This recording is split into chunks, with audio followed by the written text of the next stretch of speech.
And when you're looking for an operations person, this is my attitude. It may be better to find somebody who was outside or grew up and got experience outside of the law.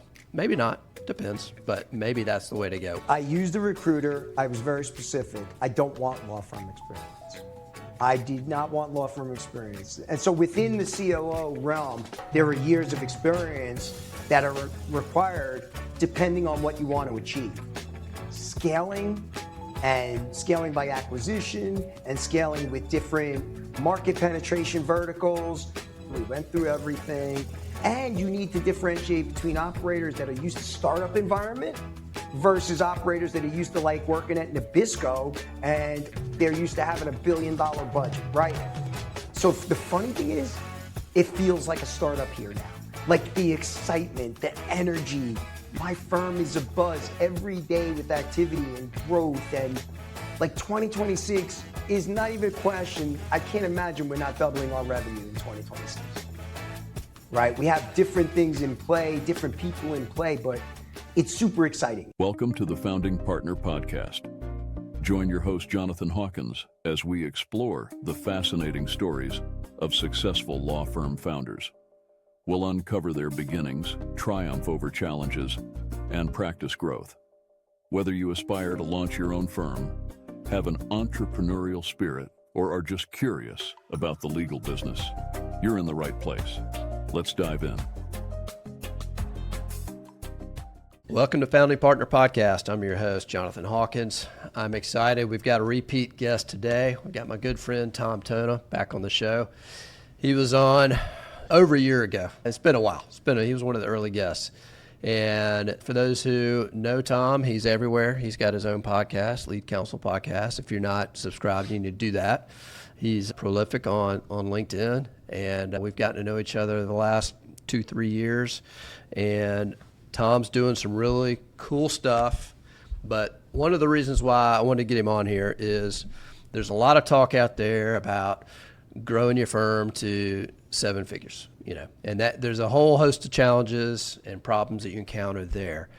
But once you get above 7 figures and you're headed towards 8 figures and beyond, the issues change. So what worked in the early days don't work anymore.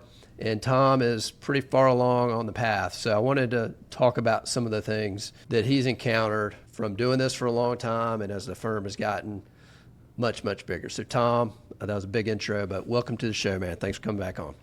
Thanks for having me, man. Thanks for having me. And you forgot to tell people, I'm also a client of yours. Oh, well, you could say it, I can't. Right. Yeah, no, I've been, listen, meeting you was great. You're awesome at what you do. So yeah, it's been a pleasure, man. And thanks for having me on. I appreciate it. Yeah, so let's dive in, man. So one of the things that I know you've sort of gone through some changes over the last, call it 12, 18 months. So and you already had a successful firm. You doing great work, but you sort of decided, you made a strategic change to sort of change the vision and direction of your firm a little bit. So maybe we can start with, what led you to say, hey, I want to grow this thing, because we won't have to say how old you are, but you're not brand new, right? I'm 57. So, correct. You've got more energy than most 35-year-olds, so I see it and I feel it, but you want to grow this baby. So number one, where did that come from, and how did you sort of decide, hey, I'm going to shift and maybe change strategy a little bit? So I originally mapped out a plan. It was going to be an 8-figure law firm, right? My goal was to get this thing to 10 to 20 to 30, but that even morphed into the real motivating factor behind it was what's best for the clients, right? And I shifted to a trial model, and that led to turnover. And I shifted to more aggressive, litigation, and that led to turnover. So the shift was driven initially by setting a benchmark, right? I always tell people, I view money, it's just green paper. I use it to keep score. Sometimes you win, sometimes you lose. I'm up more than I'm down, but I have no emotional attachments, right? I don't get emotional with that stuff. So the impetus behind it was really, what's the right thing for my clients, right? I had a hellacious case. A woman lost her husband. He was a high wage earner. And I knew that I wanted a firm that my wife could choose if that was me that had passed away. And I did not have what I needed. So my conscience brought me to this point. Okay, so you, as the leader, you say, okay, here's the vision, we're changing strategies. You sort of alluded to it, you've lost some people along the way. So that is something that I'm really interested in, is I'll call it change management. When you start changing the direction or growing in a way, the people that were there in the beginning are like, hey, this is different. So how do you bring them along? How do you get them set up? And if they're not coming along, how do you deal with it? So interestingly enough, we had almost complete turnover in every seat except for my leadership team in the last 2 years. And I say that proudly because I used to think change management was a thing, and it is, right? In a traditional law firm or traditional business, change management's a thing. So you bring people in that are adept in change management, and they start to roll it out, but they don't do it in a chaotic way. I have since embraced chaos even higher than I ever did. There's a book that if people are listening to this and they want to grow, and I'm talking grow fast, like I know your ambitions, John, pick up the book Blitzscaling and read it, because there's a concept that was born in Silicon Valley with the tech companies of you build it while you're flying it, and stuff is breaking everywhere, but you just keep building. You build, you embrace the chaos. And that's where I am right now, because we brought on some really significant change agents, a C-suite executive COO, Edward, a really high-level operator who's running my personal injury department, and the amount of stuff that I didn't even have a say in. They just came in and started breaking and building and breaking. I was like, this is awesome. The cool thing about it was that the people that are here now, they were just like, hey, I'm about to change. That's why I'm coming here after being at a law firm for 10 years. So now I've got lawyers, paralegals that are like, this is unbelievable, and they're embracing it. So it's just an iteration that I'm at. I don't recommend chaos for most people, but I love that stuff. So I try not to be the Tasmanian devil of chaos, which I've been known to do. So change management depends on the people that are there at the time and your goals. I'm not a big fan of scaling slow. I think that the market's moving too fast. I'm going to say the following statement. You might think I'm nuts, but I think every company today is a technology company. I think that I'm a technology company that sells law services. So I'm using technology throughout. Unfortunately, there are people that are going to be casualties of technology, not the ones that are here now, but if you're not using it, or you're not adopting it, or you say no to AI or any of these things, you're going to be a casualty of it, and you probably should be, because that's free market, man. I'm a big capitalist when it comes to free market forces. You know that. So, I think that I still strive to not upset people who don't like change. But that being said, I also choose people now that we talk about change at the interview process. We talk about how quickly things are moving in the market. Like, you see it, right? How fast is the market moving? It's like daily things are changing. So I definitely want to dive into technology and AI, but before we get there, another thing that you've talked a lot about on your podcast, I know you've had at least a couple episodes, you've talked about it on LinkedIn, is the different levels of operations. And I know you mentioned the C-suite operations people. I guess maybe put that in context with, now that you've been through multiple levels of your firm growing, you've brought in this new C-suite level with experience. Sort of in your mind, how do you categorize it? What's the difference?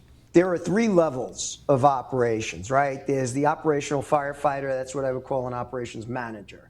And that's the first level. And that's where EOS says you pick your integrator and they integrate, right? They integrate your vision with execution. But the operational manager is more of a firefighter, and they're a doer, and they execute on what you are saying. Here's the strategy, and here's what needs to happen. Then you've got the operational, let's say, director. And you can have different levels of this depending on how long somebody's been with you, their institutional knowledge, or whatever. Then you have the operational director. That's more strategy and less involvement by me, right?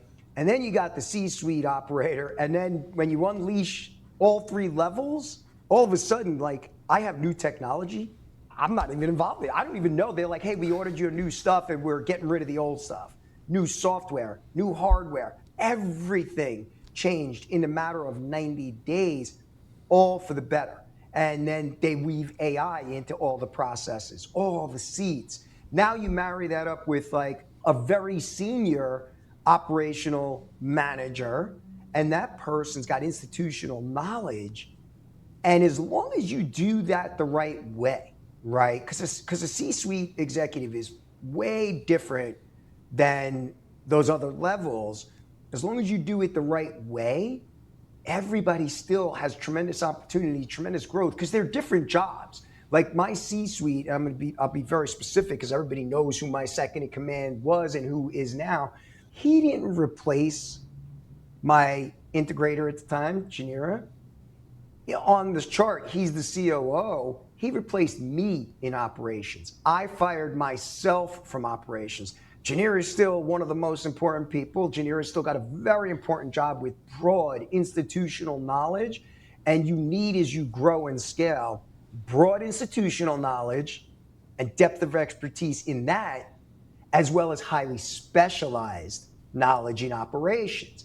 And I will say the following as a truism. I believe that every problem in a law firm can be fixed with operations. Systems and systemization. So you, God forbid, you blow a statute. That should be systematized out. It should never happen with the right technology and the right people. Any problem you have, if you say, what about operations failed here? You can fix it. Now, I don't like to, listen, I know we need systems. I can't get to 10 million without it. I'm not the guy that's ever going to do it. I don't have the discipline. My brain doesn't work that way. The operators I have, that's how their brains work, right? And that goes for my existing team, my middle managers too. They were all operators. Like my no-fault head, she's been that for years. She knows how to systematize everything with the no-fault. It's just not my forte. So you brought up a couple really good points that I want to explore. So you did mention EOS, and that's all the rage for law firms. But it sounds like that works up to a level, and then you got to sort of change sort of that dynamic, which you've done, which is interesting. But so let's talk about your C-suite operator. So another thing that we've all seen in law firms, most firm administrators or operations COO types, whatever their title is, they started out maybe as a paralegal, and they've just sort of worked their way up in the law firm. They don't have the experience and training of being really an operations person. And when you're looking for an operations person, this is my attitude. It may be better to find somebody who was outside or grew up and got experience outside of the law. Maybe not, depends, but maybe that's the way to go. What was your approach, and how did you find the person, and were they experienced in law firms before? I used a recruiter. I was very specific. I don't want law firm experience.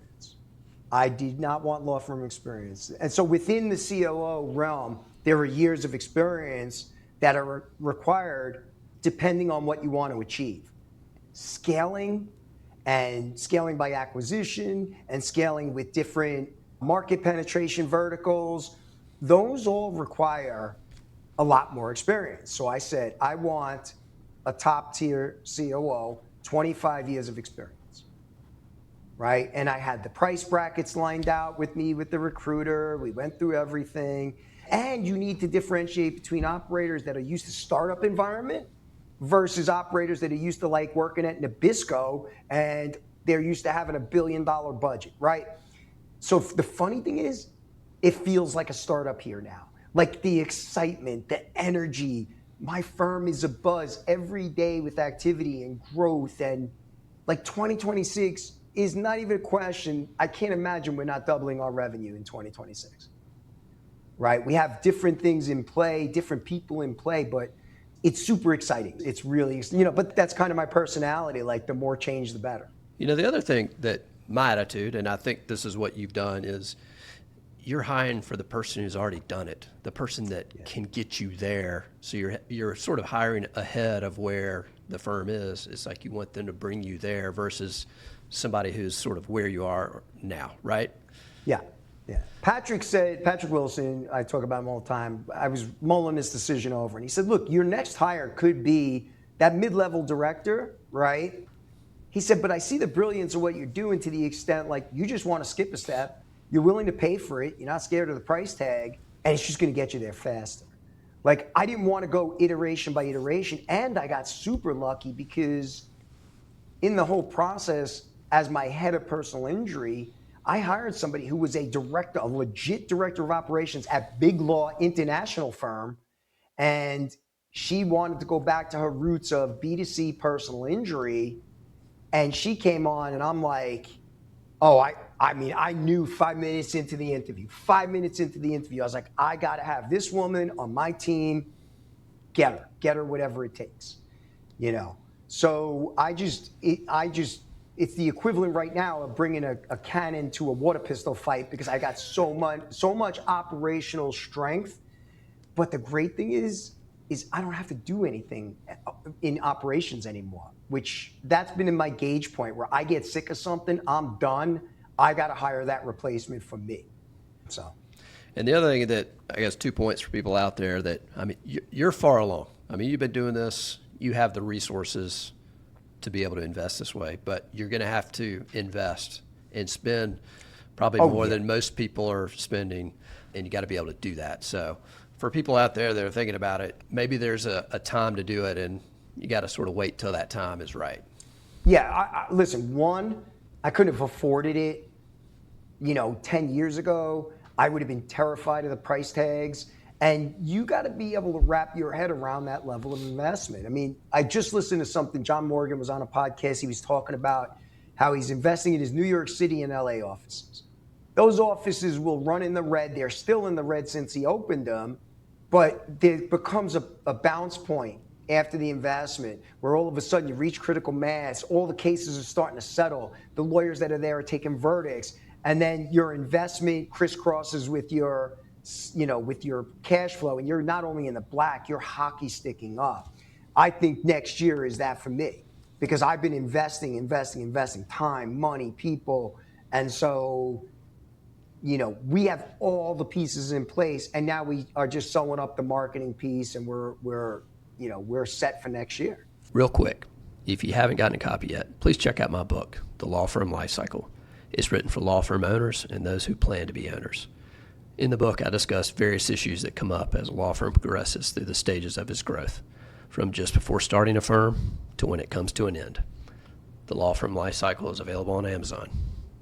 Now back to the show. So let's talk about some of the investments. Shift to that, and many times investment in a law firm is people, and you don't always get it right. I know I've had my issues. I mean, everybody does. It's just natural. And so whenever you add somebody new to the mix, you never quite know if they're going to work out or not. But the new personality can affect the culture that you've got going on. And I know you've talked about this a little bit on your podcast, and maybe shed some light on that. Number one, we'll get to this in a minute too. You are not afraid to make a decision and do it.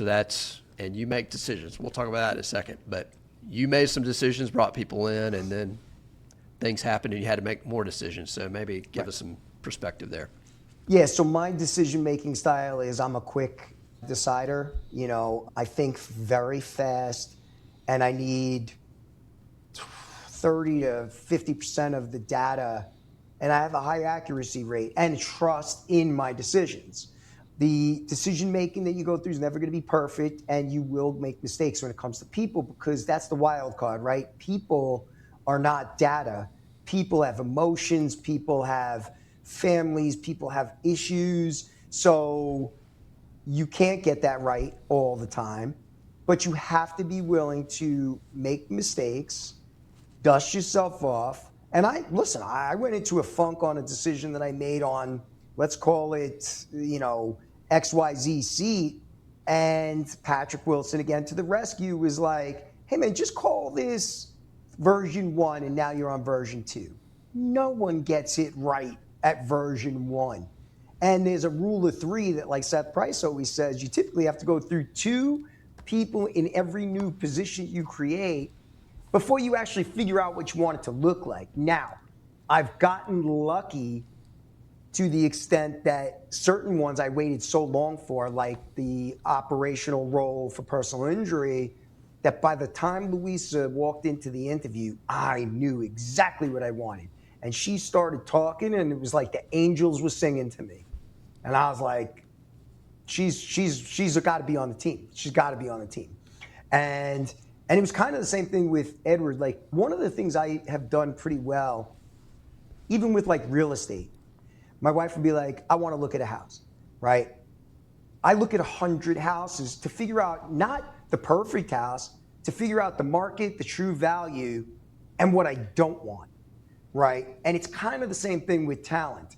I started doing interviews because I had a lot of operational fires going on around the people component at the time. So I was like, I want to be in every interview. And as I did it, I realized issues in my process, issues in the communications, and I knew what I was looking for these roles, right? So you don't get it right. You got to cut yourself some slack and some grace. What I will tell you is I have no hesitation to make decisions on this front. And if it's not an aligned fit, it ends very quickly. And it doesn't have to end badly. You follow a process, but it has to end, and you make it end and you move on. It's right for both sides. And so for people out there that, made decisions, maybe made bad results, the ups and downs of just running a business. You've been doing it for 20 plus years now. Any advice for people out there as they go through these ups and downs? How do you get through the down period? One, you got to be comfortable with it, right? Like Marco Brown and I joke around all the time. God love the pain. God love the pain, man. And I was interviewing Jason Hennessy yesterday. And Jason's like, one of my most popular posts on LinkedIn was when I talked about how I almost went bankrupt. And I was like, you're not really an entrepreneur if you don't know what that abyss looks like. If you're not at the red line as an entrepreneur, you are either playing it too safe, or like there's a guy I think about on LinkedIn. He's like, I'll never do that.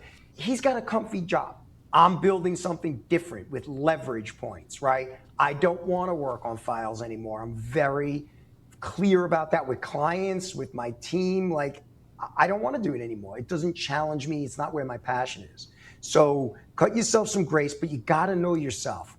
If you love trying cases and you just want to try cases, you better figure out that operational piece, because you won't last. You're going to be the guy picking out the copiers, negotiating the leases. Your trial stuff is going to suffer. And if you don't love the business side, you better figure that piece out. I'm bringing something to market to hopefully plug that gap for a lot of people. But I think that knowing yourself is where it fundamentally starts. If you love the business side, then get yourself out of the lawyering as soon as you can, right? Like, you have so much opportunity in your space, John.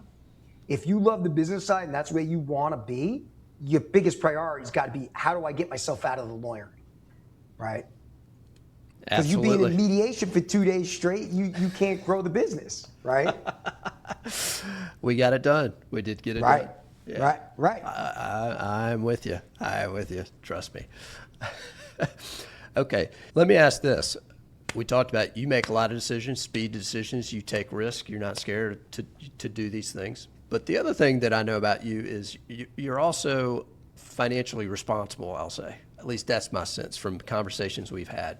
So how do you balance we're going full force to this big vision, taking the risk with, all right, let's not get out over our skis here with the cash flow or whatever the investment. How do you balance that? I mean, look, normally for me, I just like data. So if somebody's like, I want to do this, I'll be like, okay, show me the savings, right? If you can show me the savings and it makes sense, or you can show me the ROI and it makes sense, I'm in.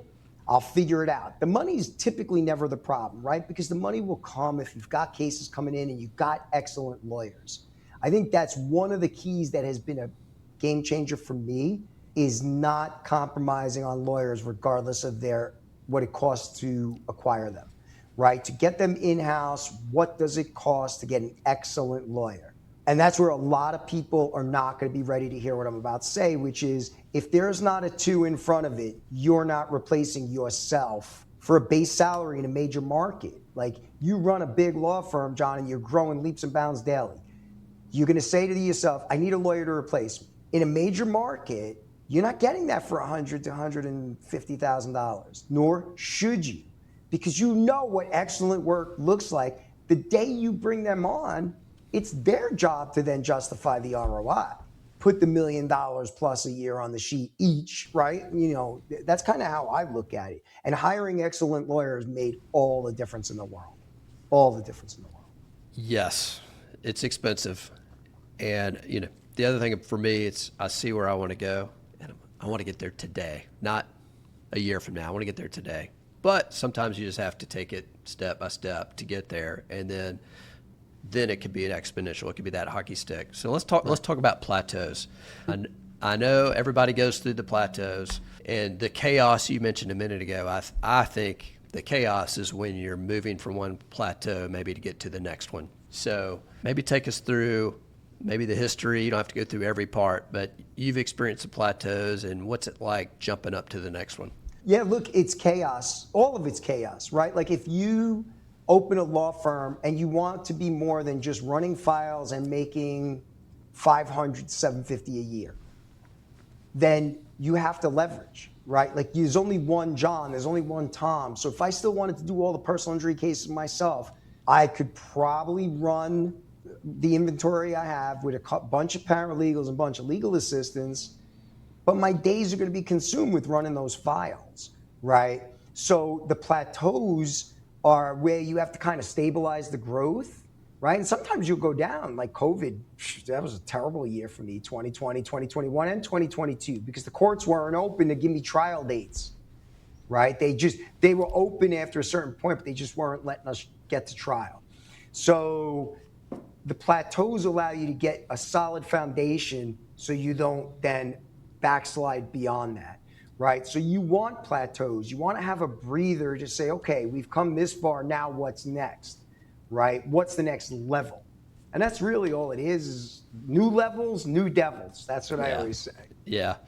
Well, let's shift. We've been talking about your firm, and I'll let you talk as much about this as you want or not, but your firm wasn't enough, so you decided to create a technology company. So now you're running two companies.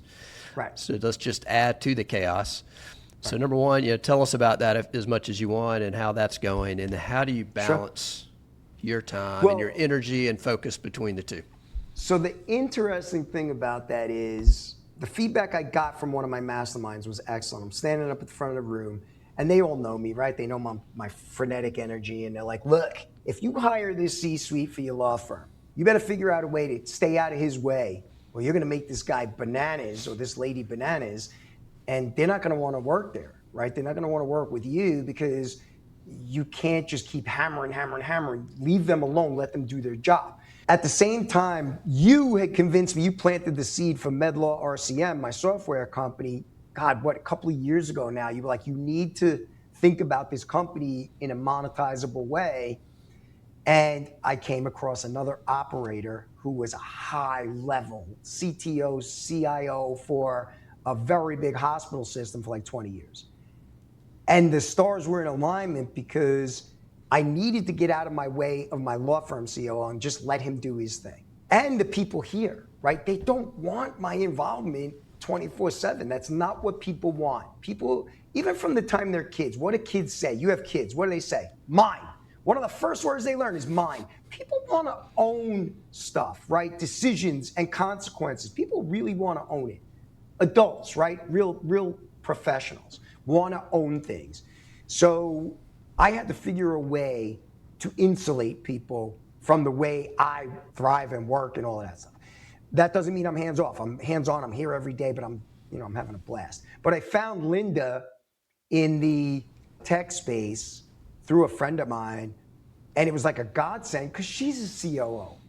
So she runs everything execution-wise. She was running something by me last night. I'm like, you don't need me for this. And she goes, no, I want you to weigh in. I'm like, okay, now you got me. So I talk to her twice a day. I talk to Edward a couple of times a day, but I don't have to, right? It's another C-suite position. Linda's an owner in the company with me. And so for me, I've got the capacity to do it, and it allows me to do what I love to do, which is the visionary, kind of reading the tea leaves, assembling the team, the best teams possible. And so I'm finally playing the game I want to play at the level I want to play at. Okay, so you just touched on another thing that I have a problem with. I want to hear how you deal with it. and that is ideas are not a problem for me. Ideas are not a problem for you.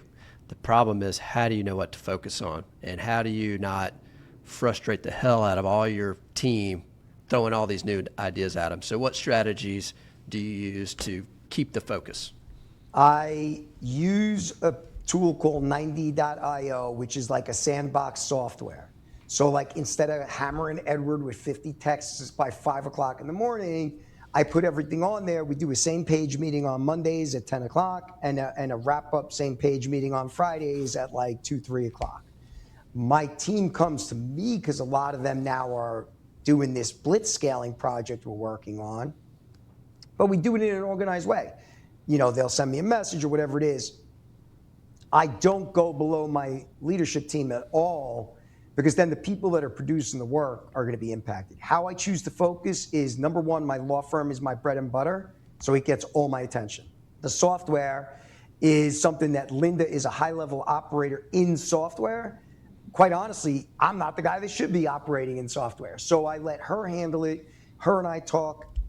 It could be from 4:30 in the morning because we're both early risers. Sometimes I'm working out, she's having a cup of coffee.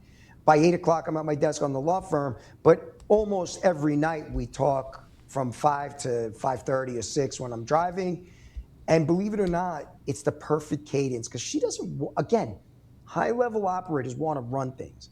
They don't want Tom with his maniacal ADD peppering them all day long. They won't get anything done, right? So it's a mutual trust, great working relationship on both sides. And the stars were in alignment. I got Edward at the law firm. I got Linda at Medla, and it's been working out great. I mean, she assembled a team of assassins on the technology side. If you check out the website, people who go to the website are like, wow, this is a powerhouse crew.